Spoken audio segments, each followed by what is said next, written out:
tao ngayon dito guys, nag-iintay ng bus pauwi ng kanilang bahay.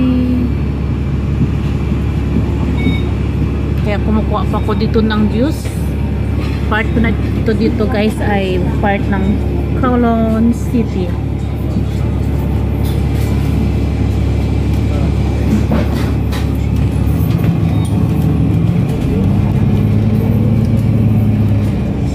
Maraming mga pasahero nag-iintay ng masakyan.